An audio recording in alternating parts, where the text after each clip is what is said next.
سلام و درود بچه‌ها. امروز تو این ویدیو میخوایم روم تور اتاق منو به شما نشون بدیم. بیایم بچه‌ها به شما بگم نشون بدم.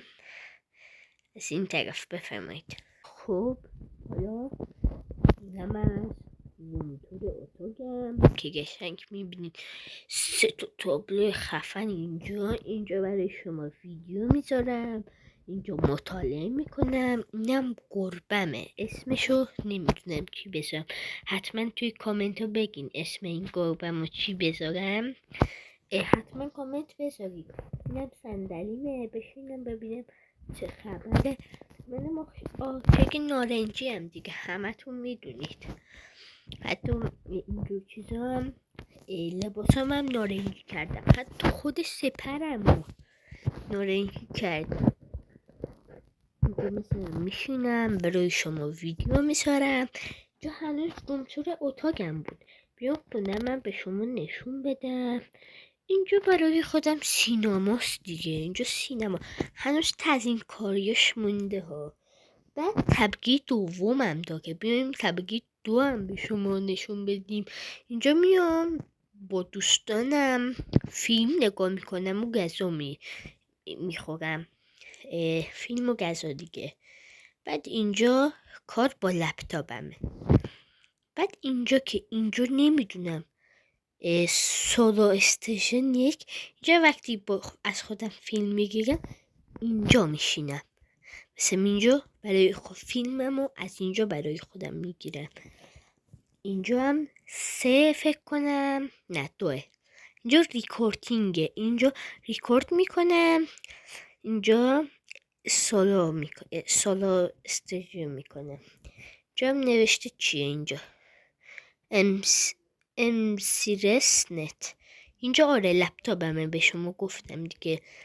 اینجا هم بالکنه، ورودیش از کجا بود یادم رفت منم. آره اینجا بالکنمونه. خلاصه بیایم پایین بریم نمای بیرونی خونم ببینیم. قشنگ اینجا برگ و اینجور چیزا. اگه بیاریم بالا میتونیم اینجاها رو هم ببینیم. از اینجا فکر کنم راه نذاشتن. اینجا یه راه هست بچه، اینجا یه راه هست. نه اشتباه گفتیم، اینجا راهی در کار نیست. حالا بعد بیاین اینجایی که نمیدونم کجاست. آره این طبقه آخرم داره. این طبقه نگاه، اینم اتاقم، از اینجا اتاقم دیده میشه، چقدر خفنه اتاق. بچه ها اسم برای گربمون کامنت گذاشته دیگه، ایشالله از یادش که نمیره. بچه اگه میخواین سگم بیارم توی خونم با این باشه، حتما به من بگین که سگم بیار. یا هم یه دونه برای اسمشو، این که دختره میذارم فاطمه. آره اسمش فاطمه است.